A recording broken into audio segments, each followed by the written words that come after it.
Hello friends, कैसे हैं आप लोग। आशा है आप सभी लोग अच्छा कर रहे हैं। तो एक बार फिर से स्वागत है आपका हमारे इस यूट्यूब चैनल नितेश एजुकेशन 27 पर।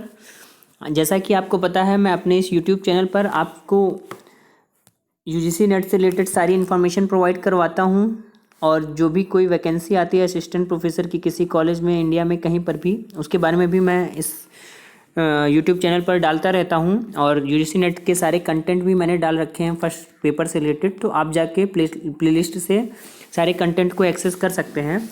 तो दोस्तों, जैसा कि लास्ट क्लास में हम लोगों ने डिस्कस किया था, यूजीसी नेट का 4 नवंबर का जो आपका एग्ज़ाम था शिफ्ट 1 और शिफ्ट 2 का, उसको डिस्कस किया था। अब आज हम लोग यूजीसी नेट का आपका जो कल का 5 नवंबर 2020 का जो एग्ज़ाम हुआ था शिफ्ट 2 का, उसको डिस्कस करेंगे। जैसा कि कुछ स्टूडेंट्स ने मुझे बताया है, उनको जो भी मेमोरी लेवल पर याद था क्वेश्चंस, उसके आधार पर मैंने ये वीडियो बनाया है। तो देखते हैं कौन कौन सा क्वेश्चन पूछा गया था। तो सबसे पहला क्वेश्चन जो आपका पूछा गया था, what is the full form of CRT, यानी सीआरटी का फुल फॉर्म क्या होता है आईसीटी के टर्म में। माफ कीजिए। तो देखिए, सीआरटी का जो फुल फॉर्म है आईसीटी के टर्म में ये होता है, the full form of CRT is cathode ray tube. Cathode ray tube. CRT is a vacuum tube in which a fluorescent projector produces a trace of an electronic beam deflected by induced magnetic and electric fields। CRT क्या होता है? CRT में एक projector लगा होता है जिसकी जो इलेक्ट्रॉन बीम है उसको जो है ये ट्रेस करता है और यहाँ पर जो है वेव्स को शो करता है।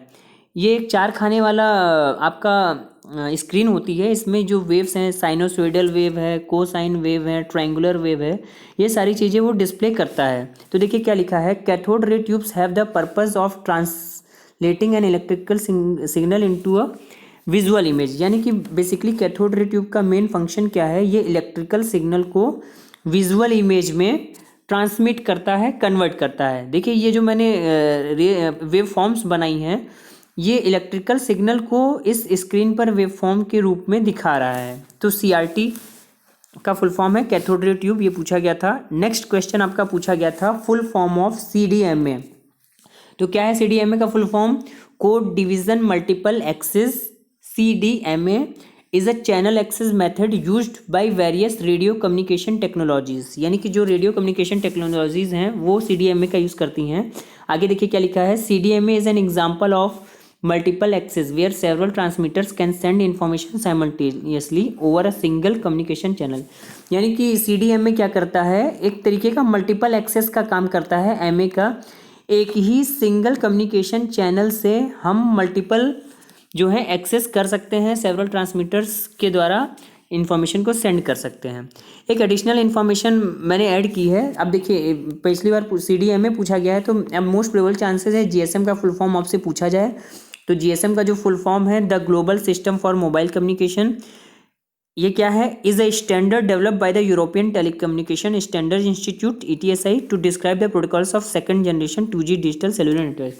यानी कि जो 2G सेलुलर नेटवर्क है जो मोबाइल में आप यूज़ करते हैं, उसके लिए GSM को ईजाद किया गया था यूरोपियन टेलीकम्युनिकेशन के द्वारा। ठीक है।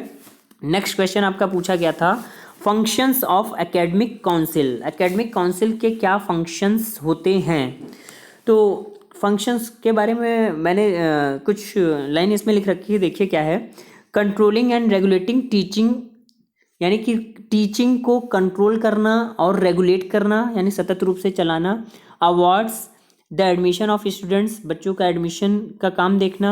असेसमेंट, उनका आकलन करना। डिसिप्लिन ऑफ स्टूडेंट्स, अनुशासन, विद्यार्थियों में अनुशासन बनाए रखना। And other matters relating to teaching, और टीचिंग से रिलेटेड जितने भी मैटर्स हैं उसको हैंडल करना है। एग्जामाइनिंग एंड रिसर्च, रिसर्च और एग्जामाइन करना, यानी एग्जामिनेशन पर्पज से या परीक्षण करना।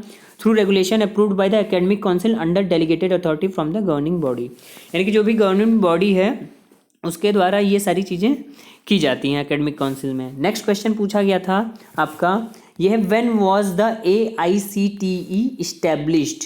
AICTE सुना होगा आप लोगों ने। जैसे UGC नेट होता है नॉन टेक्निकल सब्जेक्ट्स के लिए है, उसी तरह AICTE है वो टेक्निकल सब्जेक्ट्स के लिए है। तो इसके बारे में थोड़ी सी और जानकारी देखते हैं क्या है।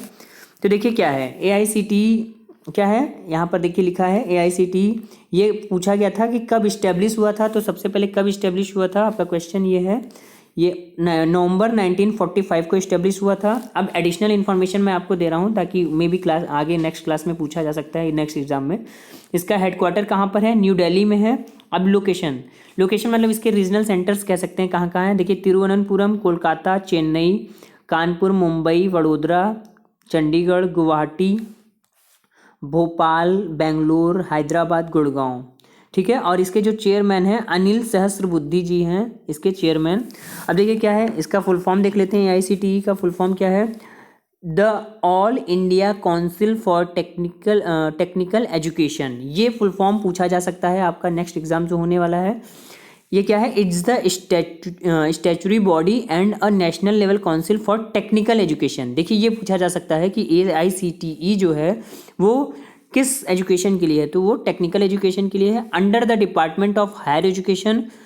अब देखिए यहाँ पर लिखा है ministry of human resource development, जो कि अब कन्वर्ट होके क्या हो गया है, मिनिस्ट्री ऑफ एजुकेशन। ये याद रखिएगा कि मिनिस्ट्री ऑफ ह्यूमन रिसोर्स माफ कीजिए, ह्यूमन रिसोर्स डेवलपमेंट जो है आपका कन्वर्ट हो गया है मिनिस्ट्री ऑफ एजुकेशन में, तो इसको याद रखिएगा। ठीक है, नेक्स्ट आपका देखिए क्या है, इस्टेब्लिश इन नवंबर 1945, और उसके बाद क्या है, first an advisory body and later on in 1987 given statutory status bye an act of parliament. ठीक, बाद में इसको स्टैच्यूटरी स्टेटस दे दिया गया। ठीक, अब उसके बाद क्या है, the AICTE accredits post graduate and UG programmes under specific categories. ठीक, नेक्स्ट क्वेश्चन आपका जो पूछा गया था, find the wrong number from the given series. देखिए जो रॉन्ग नंबर है इसको मैं एक बार लिख दे रहा हूँ, हो सकता है ना समझ में आए, 7, 8, 18, 57, 228 एंड 1165। अब आपको इसमें रॉन्ग नंबर बताना है कौन सा है, तो इसका देखिए आंसर जो है 228, ये जो है रॉन्ग है। अब इसका एक्सप्लेनेशन देखते हैं कैसे रॉन्ग है। तो देखिए पहला नंबर जो है 7, वो तो फर्स्ट टर्म है, 7 के बाद जो 8 है वो 8 कैसे आया है, 7 इंटू 1+1, यानी कि यहाँ पर जो सीरीज इन्होंने लगाई है इंटू 1+1 दैट इज़ 8। इसी तरीके से नेक्स्ट टर्म है 8, यानी 8 इंटू 2+2 दैट इज़ 18। ये सीरीज चल रही है, यानी कि अगर हम बात करें तो ये सीरीज चल रही है आपकी इंटू 1+1, फिर इंटू 2+2, फिर इंटू 3+3, फिर इंटू 4+4, इस तरीके से सीरीज चल रही है। अब यहाँ देखिए नेक्स्ट टर्म क्या है, 18 इंटू 3+3 57 दैट इज़ 57। फिर नेक्स्ट टर्म क्या हो जाएगा, 57 इंटू 4+4 दैट इज़ 232। यहाँ पे 232 होना चाहिए, लेकिन यहाँ पर देखिए क्या लिखा है 228, इसलिए ये टर्म जो है रॉन्ग है। बाकी नेक्स्ट टर्म इसका जो होगा 1165। ठीक है, 232 को जब मल्टीप्लाई करेंगे इंटू 5+5 तो 1165, यानी इसका सही आंसर, राइट आंसर क्या है 228। ठीक है, नेक्स्ट क्वेश्चन आपका जो पूछा गया था, ये मैचिंग से रिलेटेड क्वेश्चन था ICT यूनिट से। इसमें क्या पूछा गया था, वेब 2.0 कुछ दे रखा था ऑप्शन में, कुछ सर्च इंजन दे रखा था, कुछ प्रोग्रामिंग लैंग्वेज के बारे में दे रखा था, ट्विटर, गूगल, याहू, जावा, C++ से रिलेटेड क्वेश्चंस पूछे गए थे। बच्चों को एग्जैक्ट याद नहीं था, इसलिए बस मैंने इसका हिंट के रूप में डाल दिया है कि आप लोग इससे रिलेटेड चीज़ें जो हैं पढ़ जरूर लीजिए, क्योंकि एग्जामिनेशन में ये पूछा जा रहा है। तो इस तरीके से इतने क्वेश्चंस जो बच्चों ने बताया मैंने आपको डिस्कस कर लिए हैं। आशा करता हूँ आपको ये वीडियो अच्छा लगा होगा। अगर फिर भी कोई कन्फ्यूज़न है तो आप कमेंट के द्वारा पूछ सकते हैं, और चैनल को सब्सक्राइब कीजिए, लाइक एंड शेयर कीजिए। थैंक यू सो मच, आपका दिन शुभ हो।